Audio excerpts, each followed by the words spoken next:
Wedderburn? Indeed, sir. And you would be Mr. and Mrs. Hepton? Lennox? Oh, yes, of course. Forgive me. From Hong Kong. That's right. You've had our recent letter? Hong Kong? What a very long way to travel for a house. Oh, for a home, Mr. Wedderburn. Oh, to be sure. Please, sit down, won't you? Thank you. Have you had any luck, Mr. Wedderburn, with the kind of house my husband and I are looking for? Well, I've some photographs of properties to show you, of course. Though with your having lived abroad so long... Most of our lives. It's quite so. Having lived in the Far East so long, you may perhaps have no conception of the way the value of properties in England has increased latterly. Especially, if I may say so, here in the Cotswolds. Here we are. Now, a house of the order... The specifications you set out in your letter, Mr. Lennox, is now a little gold mine to its owners. A veritable little gold mine. We've been away from England for 35 years, Mr. Wedderburn, apart from a few home leaves, and what we want more than anything else is to have a home of our own in the Cotswolds by Christmas. Now, can you help us? You know Woodstock? Well, we know of it, of course. Charming little market town, about 6 miles from Oxford. A couple of interesting properties there. You see, this one? Uh-huh. Queen Anne House in the main street. Excellent condition, full of character. But we emphasise, Mr. Wedderburn, that the house we have in mind will be entirely detached, in its own grounds, with a decent lawn and a kitchen garden. Would we get all those in Woodstock? If it's the price we mentioned that's been worrying you, we should prefer to see the property first in any event, and if we find one that suits us, Let's say that we're perfectly prepared to pay the right price for the right property. Well, in that case, we could cast our net much wider. To Tream, for example. Tream? Enchanting little village on the borders of Oxfordshire and Gloucestershire. Well, that sounds very much the area we have in mind. You know of a property there, Mr. Wedderburn? Yes. This chap. Rather large, perhaps, but it does possess most of the prerequisites you set down in your correspondence. Here. Challoner's. This is it? The house called Challoner's? That's the fella, just on the edge of the village. Tudor. Dormer windows. Big sweeping drive, broad garden. But, Dick, this is precisely the house I've been talking about ever since we first started planning retirement. You know this house, Mrs. Well, Lennox? not physically, of course not. I've never visited that part of England before. But I had this total and detailed vision of the kind of house I wanted. The house I knew we should eventually live in. Alison, my wife, has thought and talked of little else for months on end, Mr. Wedderburn. On the voyage home, she even planned the decorations for each and every room. But there, without looking at the specifications, I can tell you that there's oak flooring in the hall, isn't there? A wide staircase that halfway up divides to right and left to meet the first landing. 2 master bedrooms, 2 guest rooms, and 2 modernised bathrooms. Accurate in every particular. Astonishing. I knew this was how it would be. Well, when do we visit Challoner's, Mr. Wedderburn?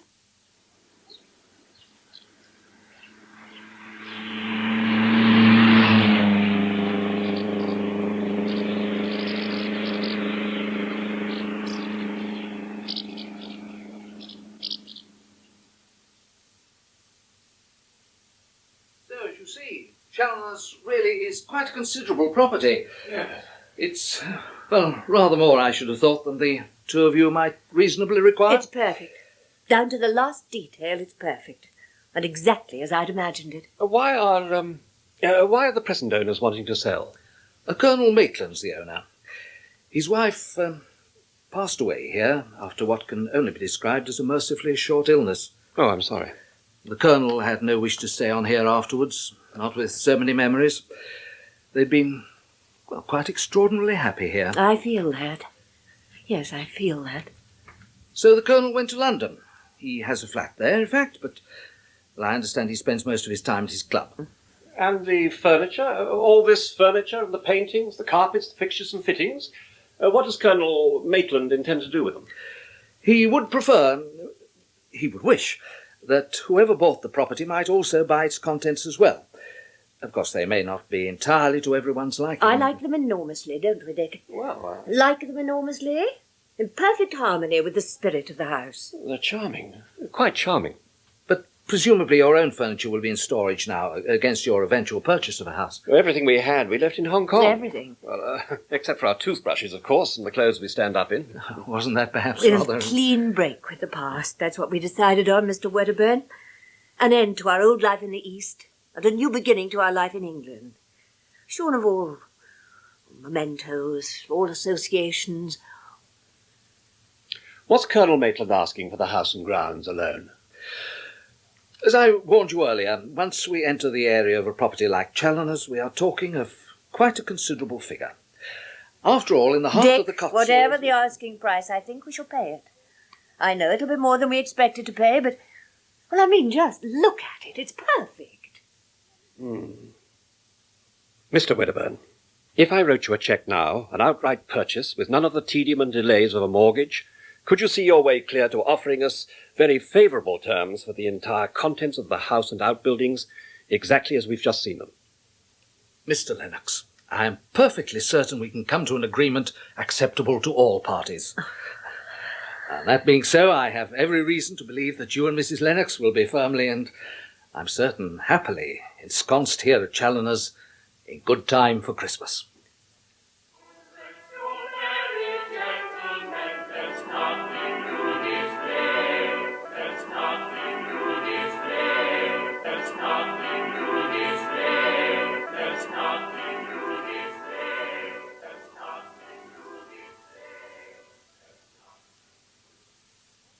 Doesn't it look marvellous?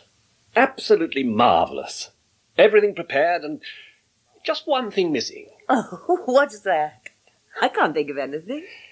There's turkey ready for the oven, plum pudding standing by for a final steam, wine in the cellar, holly and mistletoe in the hall, and that enormous Christmas tree.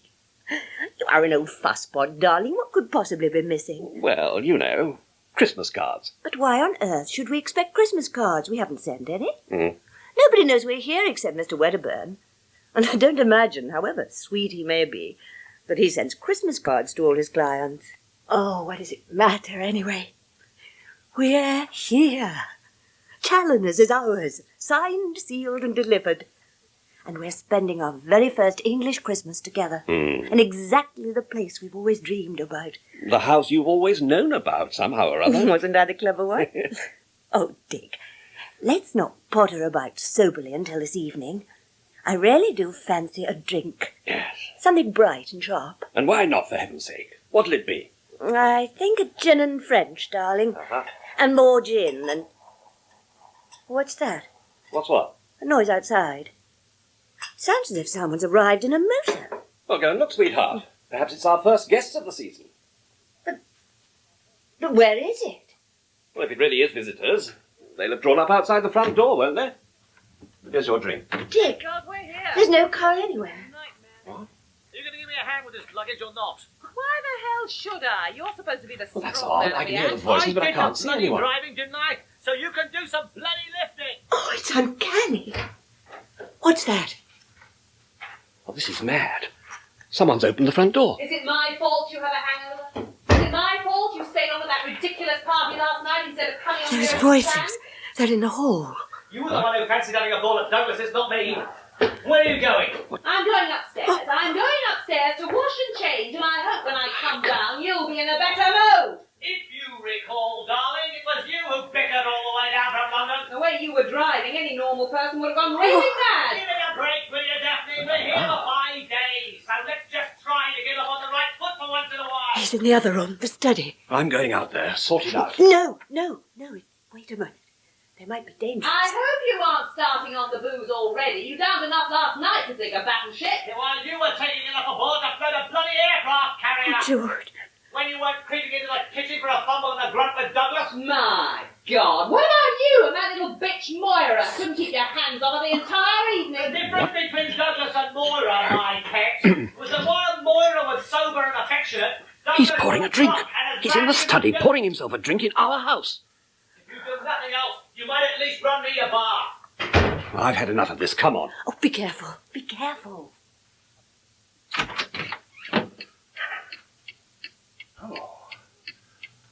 My God. What is going on in this house? There's no one here. But there must have been. He made a drink. He made himself a drink. We heard the siphon going. We don't have a soda siphon. We don't keep the drinks in here. Well, perhaps he's gone upstairs. But we didn't see him coming out of here, did we? Dick, two people, two foul-mouthed, disgusting people are in our house. You'll have to find them and get rid of them, even if it means bringing in the police. Oh, for God's sake, if we can't see them, how are we supposed to throw them out?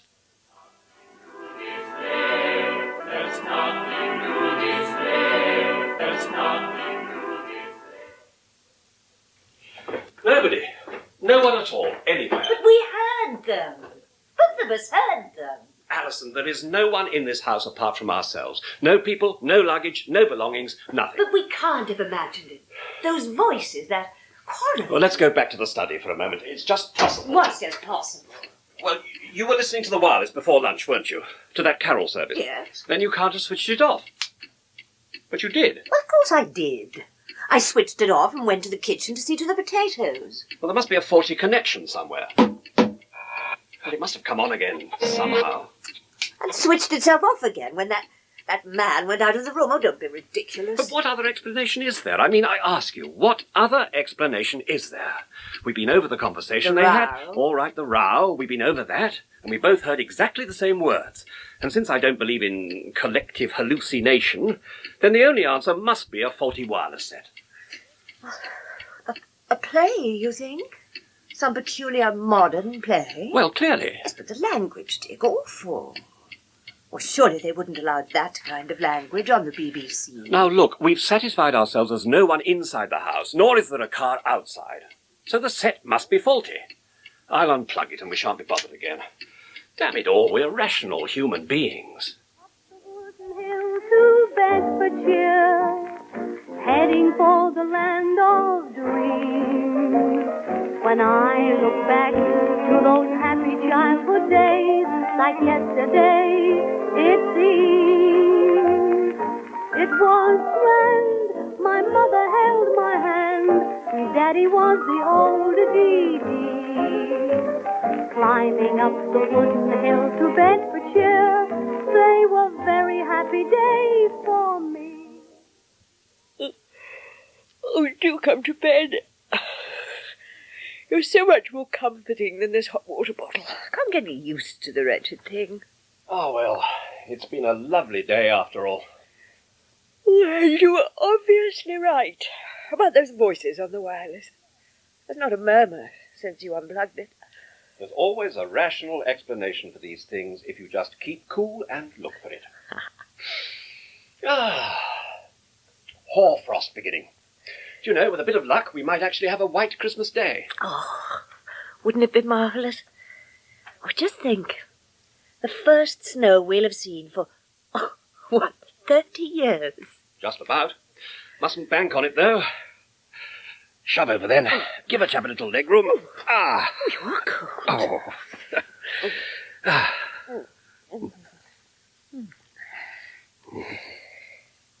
I suppose you wouldn't care to tell me what you've got me for Christmas? I certainly would not.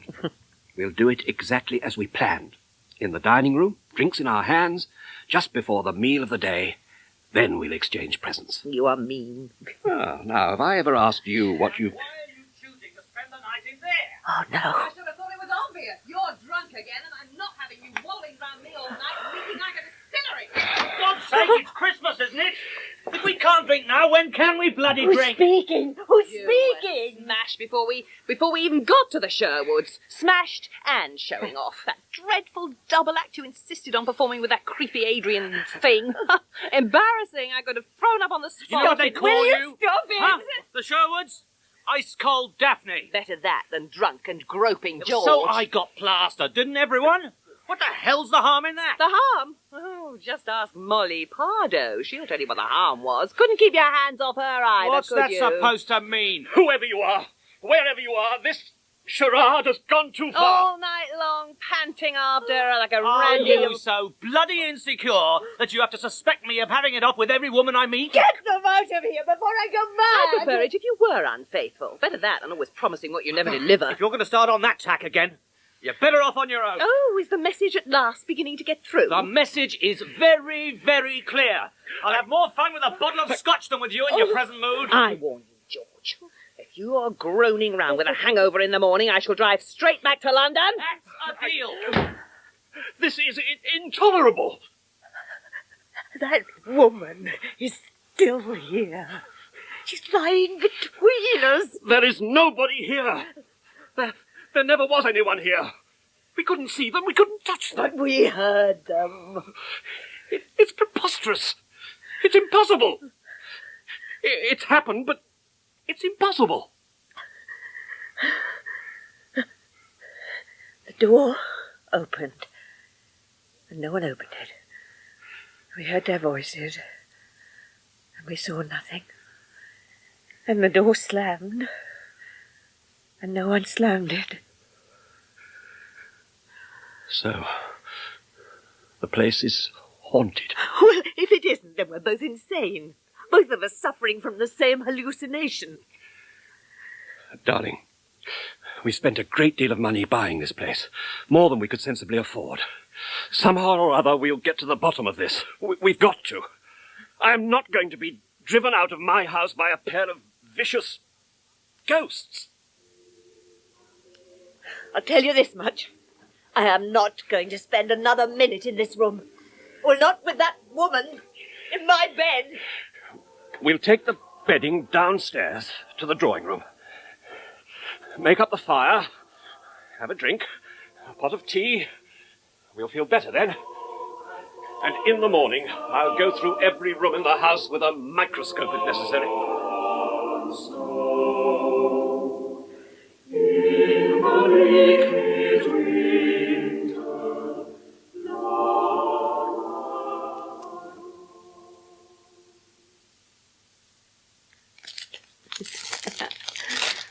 Lovely paper, darling.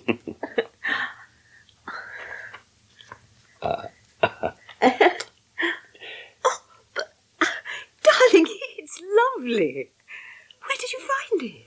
In Kowloon, believe it or not. Oh, never. Cross my heart. In our Fat's place. Was that funny little curio shop? Mm. Well, it always looked closed. Yes, well, it wasn't always.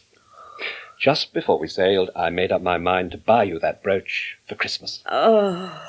But what extravagance.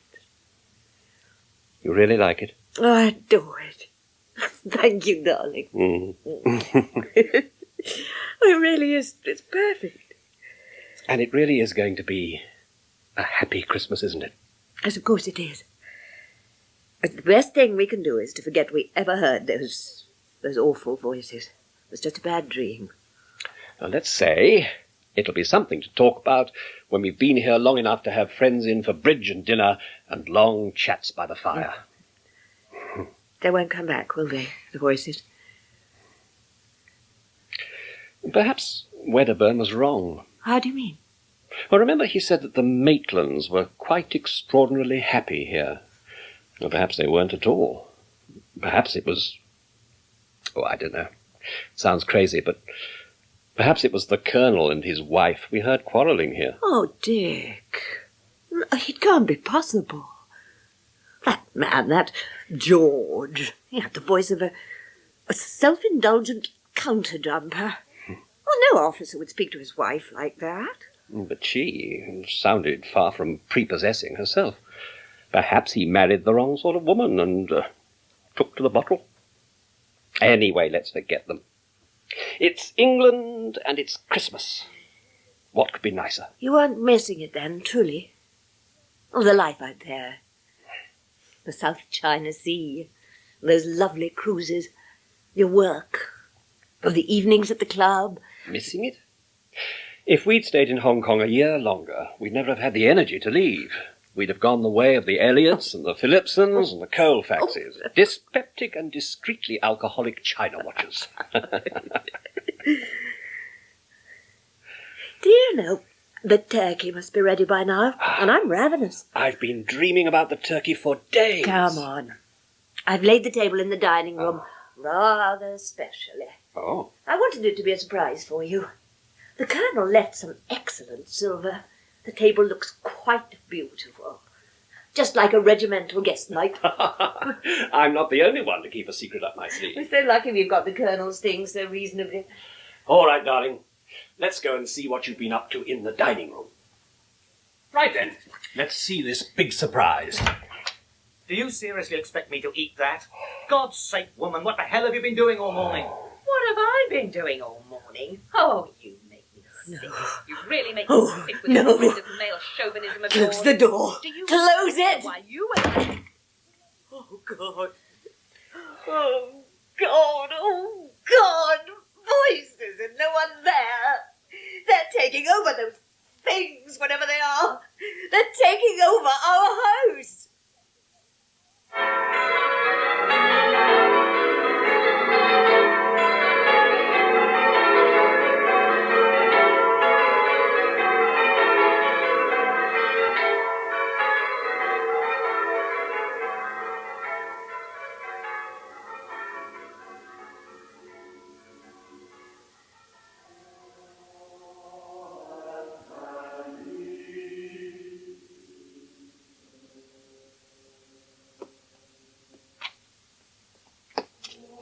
Is there someone there? Excuse me, is there someone there? Good afternoon, Padre. Where exactly? Ah, there you are. I'm afraid I couldn't see you for a moment. Well, a very happy Christmas to you both. You're remarkably early for the service, but welcome to our church. Padre, I'm sorry we haven't introduced ourselves earlier, but we've been occupied with moving in these past few weeks. I know exactly how it is, and I'm delighted to see you here this day of all days. But moving in to a house in Treem, you must forgive me for not having called on you. I had no idea. We're at our wits' end. I beg your pardon? Our house is... Well, this is no exaggeration. Our house is haunted by two hateful and malicious people. It's true. It's absolutely true. They've driven us out of our home and they're driving us out of our minds. Yes. My name's Collett, Thomas Collett. Dick and Alison Lennox. How do you do, sir? Well, Mr. and Mrs. Lennox, I'm sorry our first meeting should have occurred because of something so unpleasant. What I can't understand is why Mr. Wedderburn didn't warn us. Would only have been fair. Wedderburn? You said Mr. Wedderburn? The estate agent who sold us the house. But when was this? November. Mr. J.S. Wedderburn of Wychwood? Yes. But, Mrs. Lennox, Mr. John Summers Wedderburn has been dead for a quarter of a century. I officiated at his funeral myself. He was a close friend of my father's. I'm sorry, but that can't be possible. Mr. Wedderburn met us at his office in the High Street of Wychwood, showed us photographs of some properties, then motored us over to Treem himself. He sold us the house we're living in. We have the title deeds to prove it. That office that your husband mentioned in the High Street of Wychwood has been part of a supermarket for almost 10 years. What on earth is a supermarket? It's probably something they've introduced while we were abroad, darling. Something like an emporium, perhaps. Whereabouts in Treem is the house you bought? Challoner's. Challoner's? And when did you move in? 3 weeks ago. To the day. I see. These ghosts that have distressed you so much, could you describe them? Well, not their physical appearance, no, because we never see them. But we hear them. In the room with us. Vindictive and coarse and utterly degrading. The absurd thing is they have such ordinary, such reassuring names. George and Daphne. George and Daphne. You're certain of that? Absolutely. Mr. Collett, we've been subjected to 3 of these visitations. These dreadful people are called George and Daphne. There can be no doubt about it. In the name of the Father, and the Son, and the Holy Ghost. Amen. My children, my very dear children, in your fear, in your terror, you came to this church seeking God's comfort. You did right. You did well. Because you're going to need God's comfort and reassurance more than you can possibly know. I'm relieved to know you're taking us seriously. How can I do otherwise when yours is quite the most devastating and appalling predicament I've ever encountered in my years in the ministry? Let me deal plainly with you. George and Daphne Evans bought Challoner's 6 years ago as a weekend and holiday retreat from London. They are living there now. No, Padre, my wife and I... It's not, I'm afraid, the happiest of marriages, but they are living there. Padre, I'm afraid you... I saw them myself going up the drive in their new car not a couple of hours ago. We bought the house from Colonel Maitland through Mr. Wedderburn in November. November of what year, oh, my dear Lord? Give me your wisdom. Collet, what's the matter with you? Well, how do I say it? How in the name of gentle Jesus do I tell you?